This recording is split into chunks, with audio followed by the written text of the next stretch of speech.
For some reason, nasira na naman po yung audio na itong video recording na to kaya naka-voice over na naman po ako. No? So magte-test po ako ng Arla Organic Low Fat Milk. This is very interesting. And it caught my attention kasi yung carbohydrates po nito, yung total carbohydrates po niya is only 4.8 grams.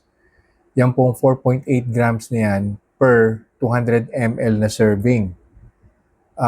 Well, since hindi na po ako nagtitake ng medicine or maintenance meds for diabetes, ang gagawin ko po rito is instead of drinking or testing 200 ml, 100 ml lang po.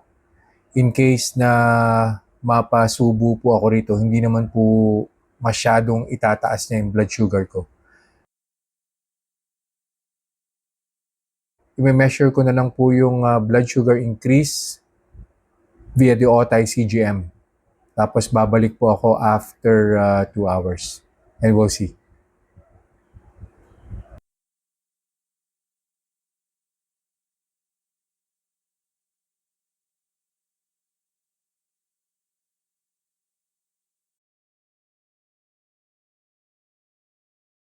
Reminders lang po, huwag pong mag-aanli. Always eat in moderation. Di po ako doktor, so whenever in doubt, konsulta po kayo sa doktor ninyo. And yung results po ng mga review na ginagawa ko, it may vary.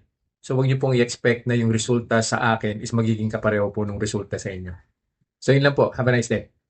Conclusion na po tayo dun sa tinry kong Arla Organic Low Fat Milk. That was 1 hour and 25 minutes ago. Tinigil ko na po yung monitoring kasi pababa na po yung blood sugar. Nag-start po yung blood sugar ko 113. First hour, umangat po siya. Nag-130. So that's plus 17.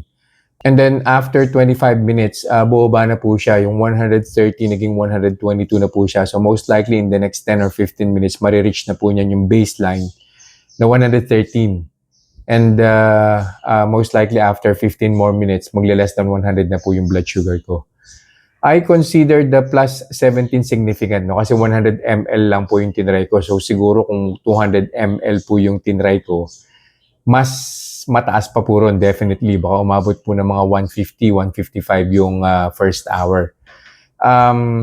Kayo po, pwede nyo po siyang, siguro kung meron po kayong maintenance meds, kaya po siyang masuppress, no? Pero ako po kasi matagal na 7 months na akong walang maintenance meds. Kaya I would, rather choose all-purpose cream or black coffee na lang, no? Para talagang makontrol ko yung carbs intake ko. So yun lang po for this review. I'll see you guys in the next vlog. Bye-bye.